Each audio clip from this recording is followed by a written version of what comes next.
प्रकाश नाइक नवाले साहब जो कि एमडी हैं national federation of cooperative sugar factories के। सर बहुत स्वागत है आपका जी बिजनेस पर।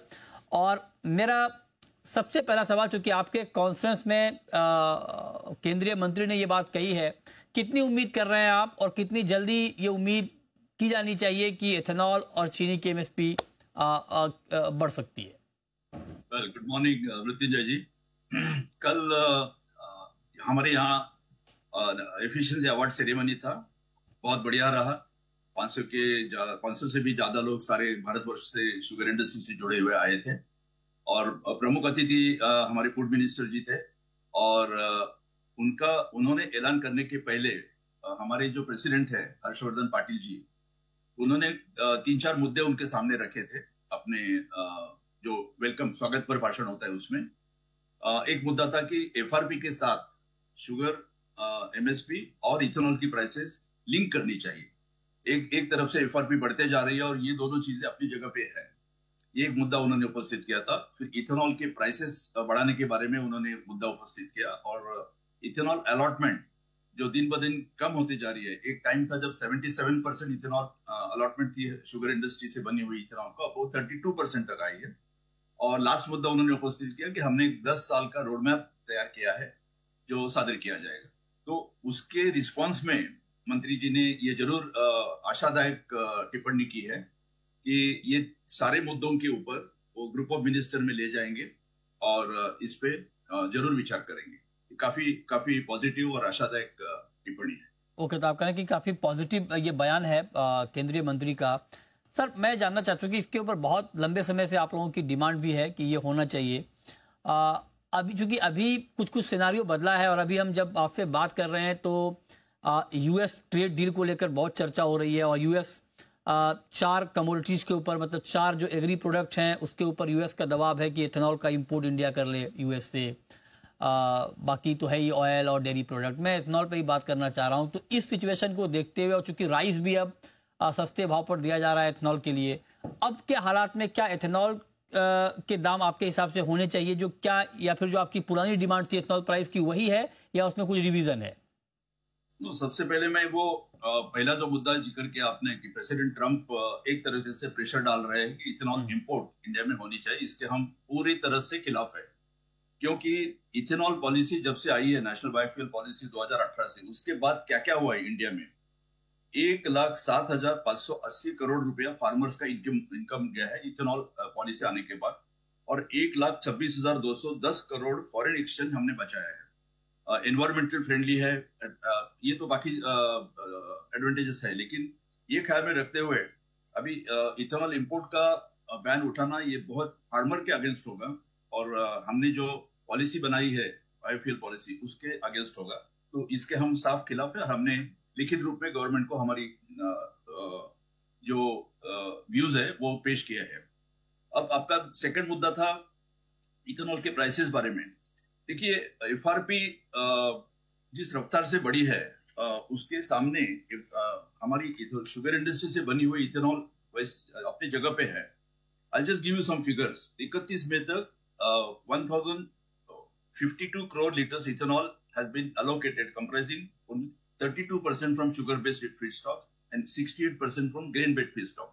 हम ग्रेन के खिलाफ नहीं है क्योंकि ग्रेन भी आखिर फार्मर उगाता है, लेकिन हमारी चिंता यह है कि 77% से लेकर ये 32% तक आया गया है हमारी अलॉटमेंट, और अगर इस पे रोक नहीं लगाई जाए तो हो सकता है ये उसके भी नीचे जा सकता है।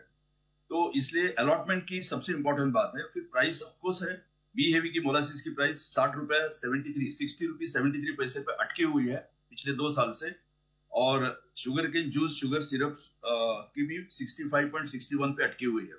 इसमें एक सिंपल फॉर्मूला अगर किया जाए कि 24-25 में जो एफआरपी बढ़ी है उसका अगर फॉर्मूला के साथ जोड़ दिया जाए तो बी हेवी मोलासिस की प्राइस बनती है 67.69 and sugar cane juice, sugar syrup की प्राइस बनती है 73.13।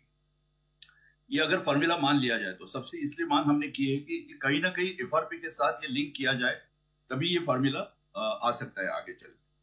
ये आपने बढ़िया समझाया। अब एक सवाल सर आपसे, और आपने कहा कि आपने सरकार को लिखा भी है कि किसी भी सूरत में यूएस से एथेनॉल इंपोर्ट को अलाउ नहीं करना चाहिए। अब यूएस की एक और डिमांड है, वो मेज, जीएम मेज को लेके भी फोर्स कर रहा है। और यूएस बहुत बड़ा प्रोड्यूसर है मक्के का, जीएम मक्के का, और हमारे यहाँ मक्के से बहुत बड़ी मात्रा में एथनॉल बनता है। तो मक्के के इंपोर्ट पर भी आपको एतराज है सर, फॉर एथनॉल? नहीं, सबसे पहले जीएम जीएम के खिलाफ है।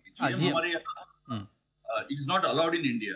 वो बात ही वही बात खत्म हो जाती है कि जेनेटिकली मॉडिफाइड मक्का इंडिया में आ ही नहीं सकता। हाँ, नॉन जीएम मक्के की बात अगर उन्होंने छेड़ी तो वो हमारे फार्मर के अगेंस्ट होगा।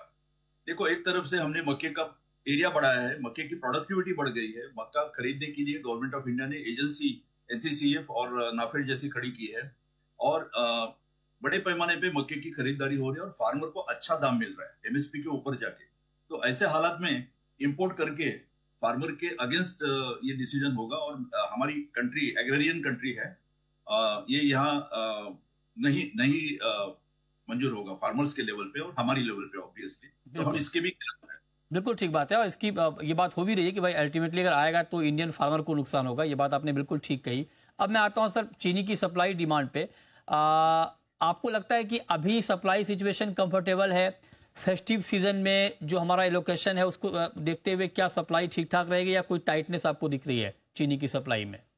देखिए, अगर नंबर्स की बात करेंगे तो जरूर जो कोटा आ रहा है वो पिछले साल के मुकाबले कोटे से कम है, लेकिन उसका रिफ्लेक्शन नॉर्मली जो होता है, मार्केट स्पाइक आ जाता है, मार्केट में तेजी तुरंत आ जाती है, कोटा जैसे कम आता है, वो इस बार नहीं दिख रही है।